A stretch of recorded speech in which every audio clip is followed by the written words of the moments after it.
Grandes coisas o Senhor tem feito aqui. Meus amigos, nessa manhã, como último capítulo da história que nós começamos ontem, eu quero terminar o sermão que a gente começou ontem e dizer para você que alguém me perguntou assim: pastor, como é que é essa vida de ficar pregando, né? Por que vocês fazem isso? Não é difícil, não? Alguém perguntou ali na saída. Eu vou dizer para você que é difícil, tem as suas dificuldades, claro. Eu já me mudei 11 vezes, por exemplo. 11 vezes.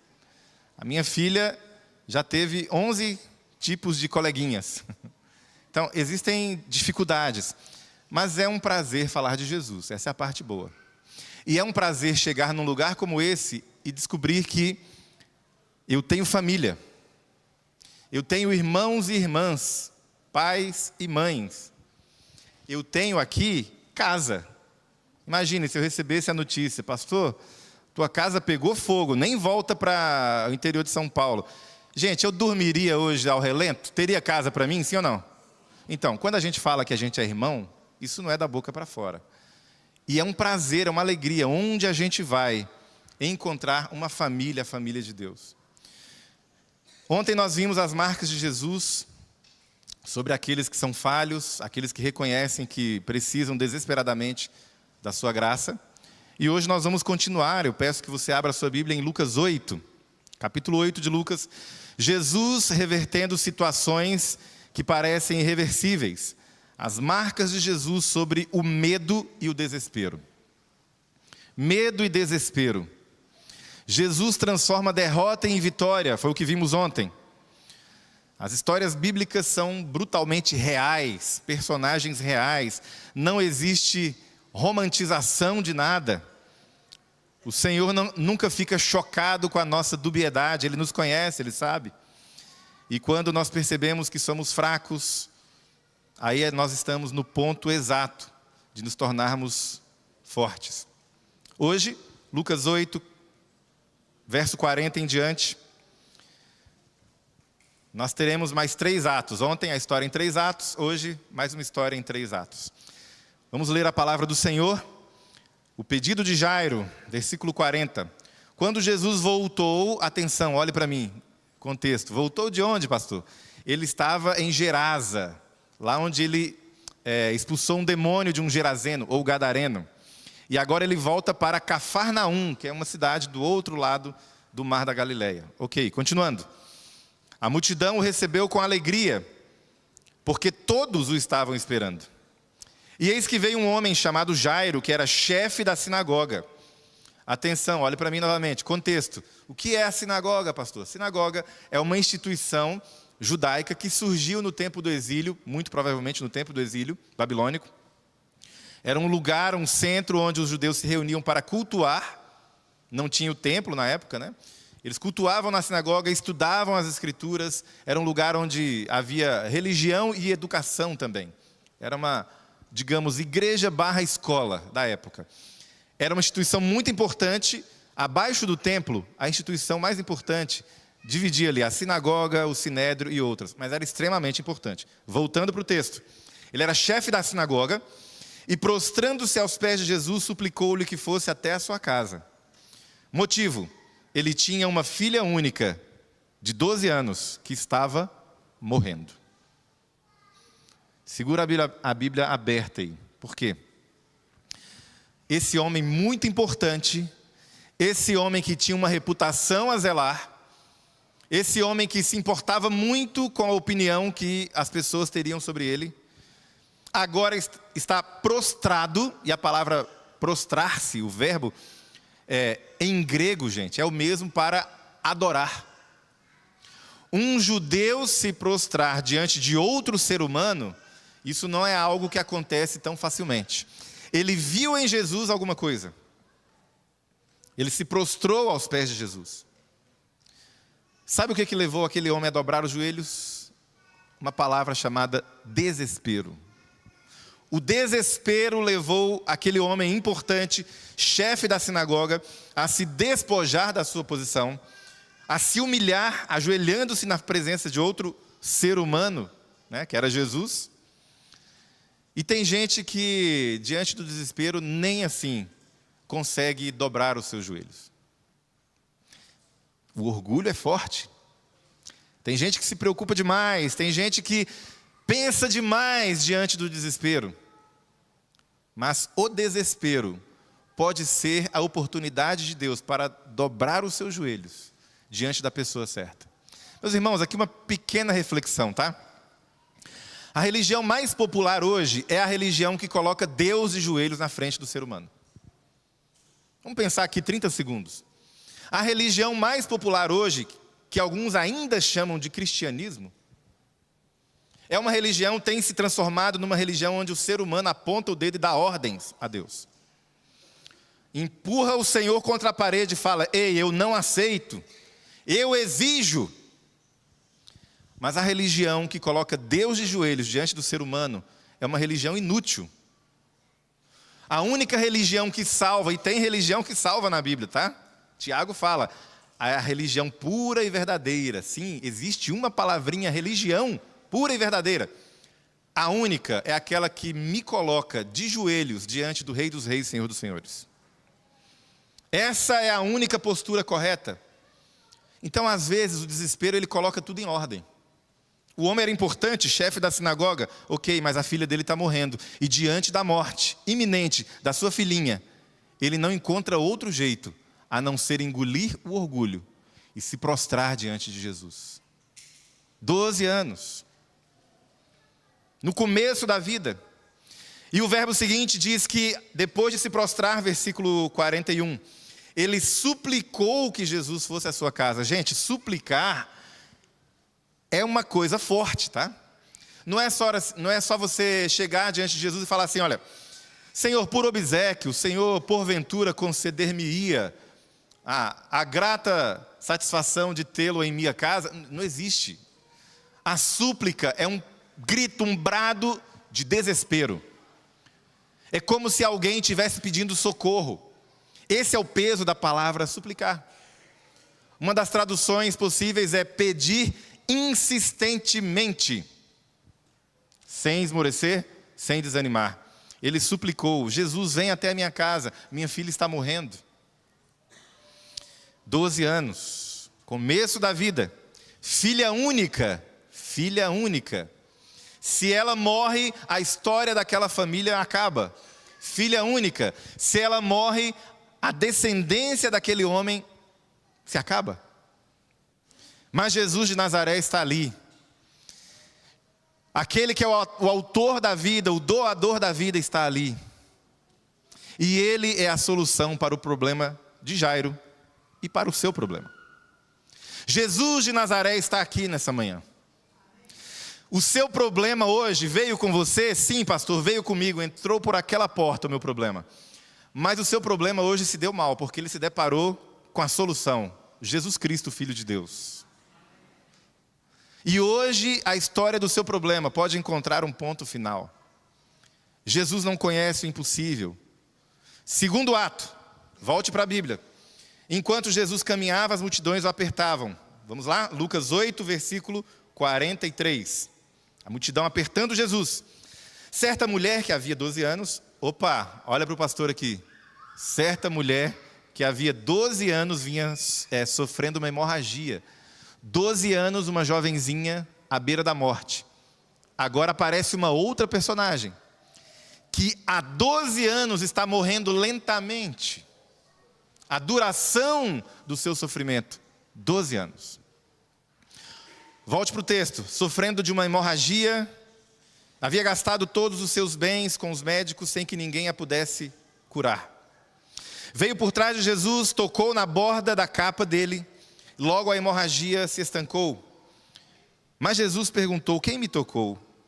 Como todos negassem, Pedro disse: mestre, é a multidão que o rodeia e o aperta. Mas Jesus insistiu: não, alguém me tocou, porque eu senti que de mim saiu poder. A mulher, vendo que não podia passar despercebida, aproximou-se trêmula, prostrando-se diante de Jesus. Olha para o pastor novamente.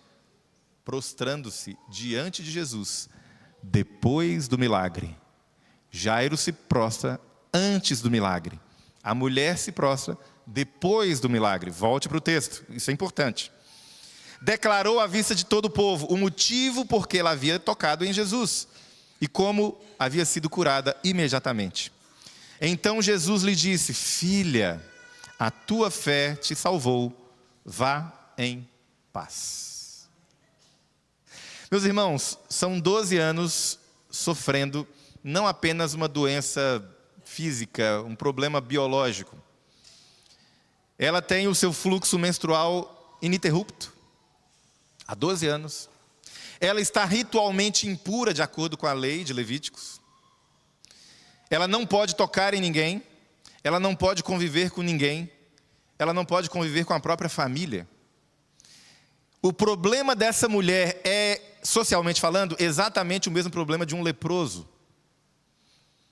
Se torna agora um pária, alguém que não pode estar no meio da sociedade. Ela precisa avisar as pessoas quando alguém se aproxima dela. Ela precisa falar: imunda. Essa é a identidade dela. É melhor você se afastar. Por quê? Imunda, imunda. Eu estou impura. Ela não pode ir ao templo participar da adoração. Ela está à margem da sociedade, ela está à margem, inclusive, da religião. São 12 anos gastando o seu dinheiro, tentando algum tratamento e nada funcionou. Além da doença, tem a rejeição, tem os impedimentos psicológicos, os impedimentos sociais. Mas ela ouve falar de Jesus, e você vai entender agora por que essa história acontece aí. Jesus atravessa o lago, o mar da Galileia, né? É um mar, mas na verdade é um lago. É chamado de mar. Ele atravessa, e se a gente tivesse um mapa aqui, você ia perceber que quando Jesus chega ali, ele não está necessariamente dentro da cidade de Cafarnaum. Ele está na borda da cidade. Ele está exatamente onde ficam os marginalizados, os leprosos. A mulher impura. Então ela encontra Jesus, ela já tinha ouvido falar de Jesus e ela pensa: bom, eu não tenho nada a perder. Se eu apenas tocar, eu ficarei curada. Se eu apenas tocar na sua veste, eu ficarei curada. Meus amigos, essa história é extraordinária. Por quê? Porque existe uma inversão na teologia do toque. Alguns minutinhos aqui de aula de teologia. Havia uma teologia do toque no Antigo Testamento. O que é a teologia do toque? É a teologia da impureza, da contaminação. Você precisa ter cuidado. Onde você tocar, aquilo pode te deixar impuro. Então não toque nisso, não toque aquilo, não manuseie isso, não manuseie aquilo. Não toque num cadáver, por exemplo. Se você tocar, você precisa se purificar, participar de um ritual de purificação, porque ao tocar, olha aqui para mim, ao tocar, a impureza que está lá vem para você. Você é contaminado, o seu toque é fraco, o seu toque é perigoso, o seu toque vai fazer a transmissão da maldade que está lá para você. Você percebe isso? Uma teologia do toque, a teologia da impureza. Não toque, por quê? Porque senão você vai ser contaminado. Esse é um aspecto. Agora existe um outro aspecto. Algumas vezes homens santos de Deus impunham as mãos sobre outras pessoas. E algumas vezes, mesmo no Antigo Testamento, havia cura. Havia até ressurreição. Então depende do toque. Depende de quem toca. Depende do que vai acontecer ali, do propósito de Deus naquele toque. E agora vem uma mulher impura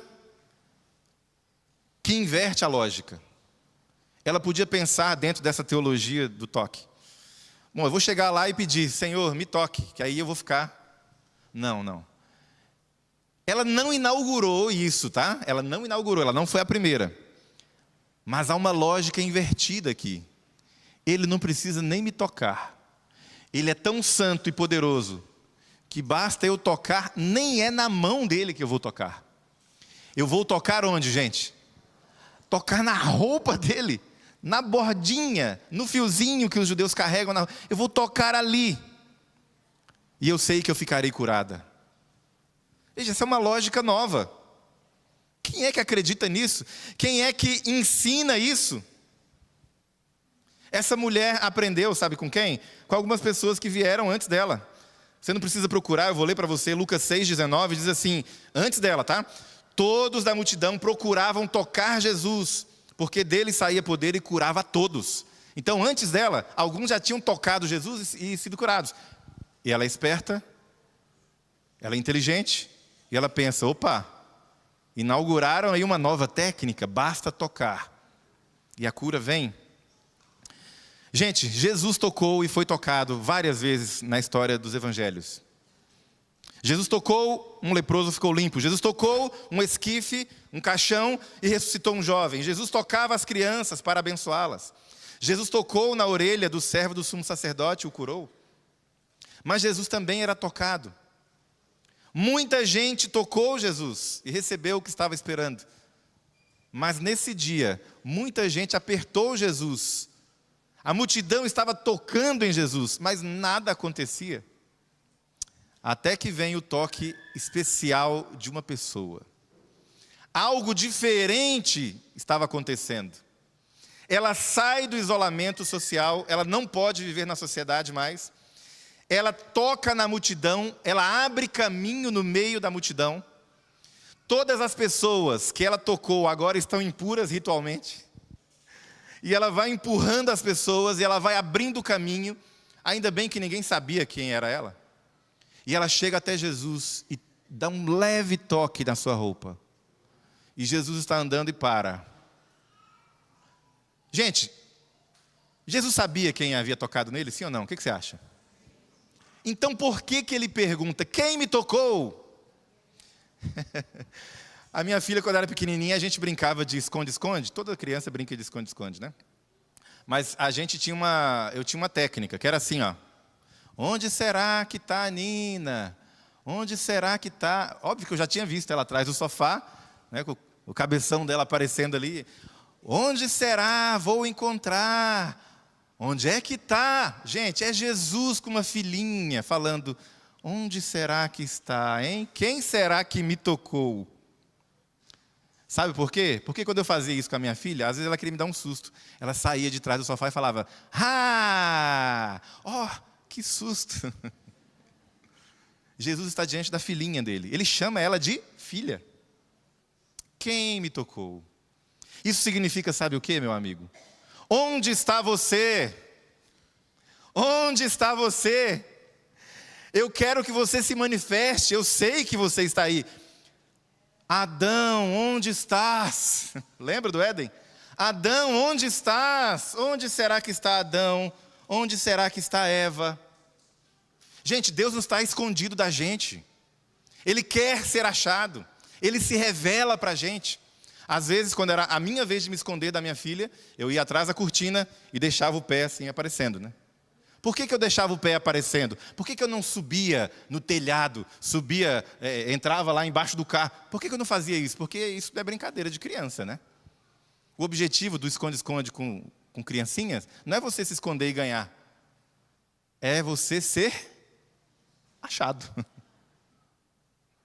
E eu atrás da cortina, e o pezinho lá. E às vezes ela passava e não percebia, eu fazia. Ela, ouvi alguma coisa? Onde está você? Quem me tocou? Quem me tocou? A mulher. Agora o texto diz que, tremendo, ela chega perto de Jesus. Tremendo. Ela viu que não podia passar despercebida. Jesus exige uma reação. Jesus exige uma manifestação pública. E você já sabe onde isso vai parar hoje nessa manhã, né?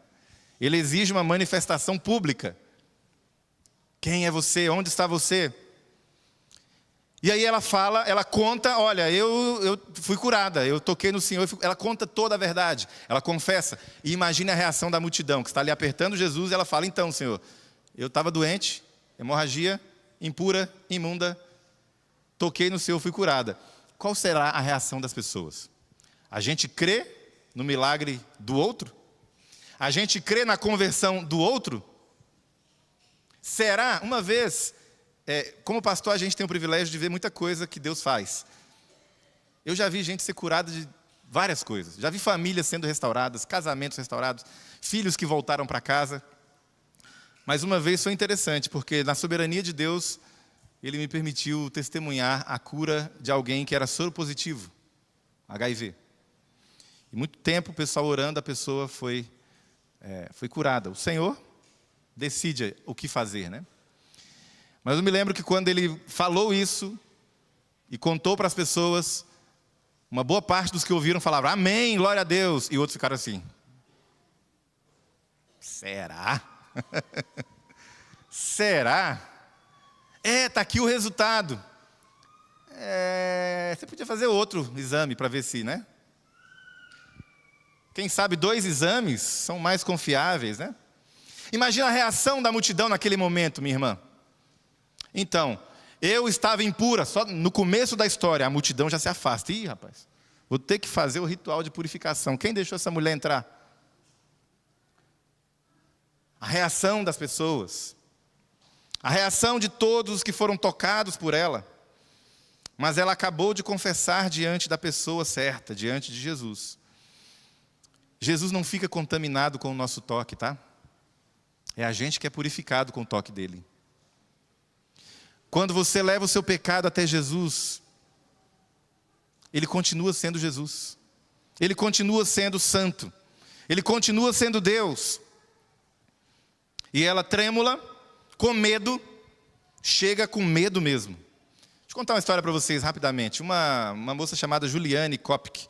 Ela entrou para a história porque ela tinha 17 anos, estava num avião pequeno no Peru, e uma tempestade terrível, ela estava assentada, 3 poltronas, ela estava na do meio, do lado da mãe, e, resumindo a história, um raio atingiu o avião se partiu ao meio, no ar, e ela caiu 3.000 metros, e sobreviveu.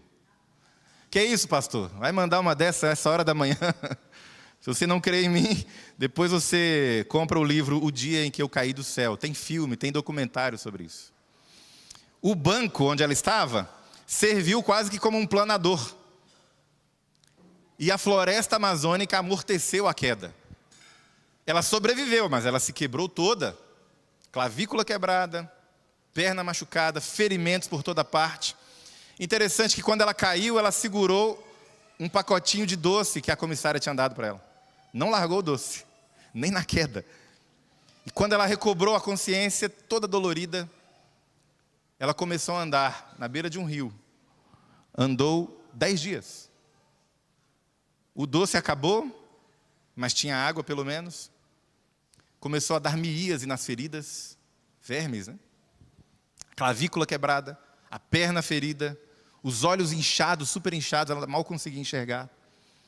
Até que ela foi localizada por pescadores, madeireiros ali. Ok, essa história é impressionante, mas uma coisa fica na minha mente. Eu calculei, gente, quanto tempo demora uma pessoa que cai a 3.000 metros? Olha o cálculo. Se for queda reta, 25 segundos, 30 segundos. Mas com o vento e com aquela, entre aspas, planagem, ela deve ter demorado mais de 1 minuto para cair, 1 minuto e meio. Em 1 minuto e meio de queda, dá para sentir medo, sim ou não? Você já foi em algum parque, no Beto Carreiro, o pessoal te derruba lá de cima, são 100 metros o elevador. E você já acha que vai morrer. Essa menina passou por uma experiência de medo. E ela fala, o medo foi tão grande, tão grande, tão grande, que eu nem lembro hoje do que eu senti mais. Na verdade, eu nem lembro da queda. Ultrapassa a barreira. Ultrapassa, veja, o medo, gente, não é problema para o cristão. Não é problema. Que isso, pastor? Que teologia é essa? Leve isso para você. O problema do medo é a paralisação. É quando ele impede você de prosseguir. A gente vai com medo mesmo. A gente segue com medo. Ela já foi curada, agora Jesus pede para ela se manifestar publicamente. E ela vem temendo e tremendo. Mas pastor, é medo mesmo? Sim, é medo de fobia, gente. A palavra grega. E ela vem temendo, mas ela vem e se prostra diante de Jesus. Se prostra diante dele. Confessa toda a verdade, conta o milagre, com medo mesmo. A cristologia metafórica do C.S. Lewis é muito bonita, né? Se você já leu Nárnia ou já ouviu falar da história, ele compara Jesus a um leão ali, né? E quando as crianças que vão para Nárnia ficam sabendo, né, que o rei ali é um leão, elas pedem para conhecer, mas aí a pequenininha Lúcia fala assim: mas eu vou morrer de medo de ser apresentada para um leão. E aí a senhora Castor fala para ela: com certeza, querida, você vai morrer de medo. Então eu não quero ir, não. Ela falou: não, mãe, fica tranquila. Ele é perigoso. Ele é muito perigoso, porque ele é um leão. Mas ele é bom. É o melhor leão que você vai conhecer. Ele é muito bom. Gente, Jesus Cristo é esse que cura. Sim, mas Jesus Cristo é o cavaleiro do cavalo branco do Apocalipse. Uma espada afiada, as vestes salpicadas de sangue, que rege com um cetro de ferro as nações, e que pisa o lagar sozinho. Ele é o cordeiro, sim, mas é o leão da tribo de Judá. Esse é Jesus. Jesus tem esse aspecto que a gente olha para ele e fala: ih, rapaz, será? A glória de Deus que se manifestava no Antigo Testamento é Jesus. A mesma glória que fulmina pessoas no Antigo Testamento é Jesus. Jesus é a glória de Deus, o kavod de Deus. Ele é. Mas ele é bom, gente. Ele é bom. E ele atrai. Ao mesmo tempo, o coração palpitando fala para você: ei, isso é perigoso. Mas ao mesmo tempo fala: mas você precisa disso desesperadamente. E ela foi temendo e tremendo. E o meu convite para você nessa manhã é: venha com medo mesmo. Venha. Tremendo, mas venha. Prostre-se. Reconheça quem ele é. E aí Jesus termina a história dizendo: filha, lembre-se, Jairo está preocupado com a filha dele, que está à beira da morte. Mas Jesus tem uma outra filha para cuidar naquele momento. Filha, a tua fé te salvou, te curou. Vá em paz. A palavra aqui é grega, mas o conceito é hebraico. Vá em shalom. A paz perfeita. A paz completa.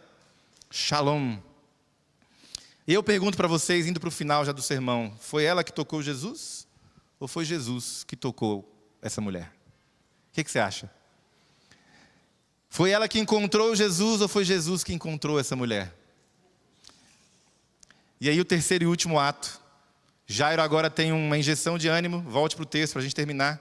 Versículo 49. Jesus estava ainda falando quando veio uma pessoa da casa do chefe da sinagoga e disse: Jairo, a tua filha já morreu. Olha essa frase: não incomode mais o mestre. Por que temos esses abutres da fé? Meu irmão, antes do final do sermão eu preciso te dar esse conselho. Você está com problema? Cuida bem para quem que você vai falar. Cuida bem para quem você vai pedir ajuda. Tem gente que foi batizada no vinagre, gente. É a unção do morcego, né? Eu estou com uma dor aqui, então meu tio começou com essa dor aí, não durou uma semana. A gente precisa contagiar as pessoas com fé. Sabe, a vitória está ali. Não é puxar, freio de mão puxado, sabe? E chegaram: olha, não incomode mais o mestre, a tua filha morreu. Mas Jesus não é desse time. E eu quero dizer para você a frase que ele disse: Jairo, esquece esse povo. Jairo, não temas, crê somente. Você crê, Jairo? Eu creio, Senhor, eu creio. Senão eu teria vindo. Eu não teria vindo se eu não cresce. Eu acabei de ver o Senhor curar uma mulher. Eu creio. Então, que as outras vozes se calem. Vem comigo, vem comigo. Vamos para a tua casa. O milagre vai acontecer. E Jesus faz uma peneira ali. Só deixa Pedro, João e Tiago entrar. Tira todo mundo e os pais. E você precisa fazer isso na sua vida. Não estou falando de acabar com amizades, não é nada disso. Em questões de fé, não fica ouvindo todo mundo, tá? Não fica ouvindo todo mundo. Tem gente que só quer te puxar para baixo. Tem gente que coloca o que há de pior para fora. E Jesus falou: não quero ninguém a não ser Pedro, Tiago e João e os pais. E falou para os pais: não chorem, ela não está morta, ela está dormindo. Sabe qual foi a reação da multidão, os abutres da fé? Riram de Jesus. Não chore, ela não está morta, ela está dormindo. Só quem é o autor da vida pode falar isso, Jesus Cristo. E a história termina abruptamente. Ele entra no quarto, pega a menininha pela mão e fala: menina, levante-se. E ela imediatamente se levantou. Amém? É isso. Olha que sermão fácil de pregar. Facílimo, pastor, eu conheço essa história desde pequena. Então, e ainda te encanta, é ou não é? Jesus é maravilhoso, é ou não é? Você chegou aqui carregando algum pecado, algum problema, alguma impossibilidade? Jesus de Nazaré está nesse lugar.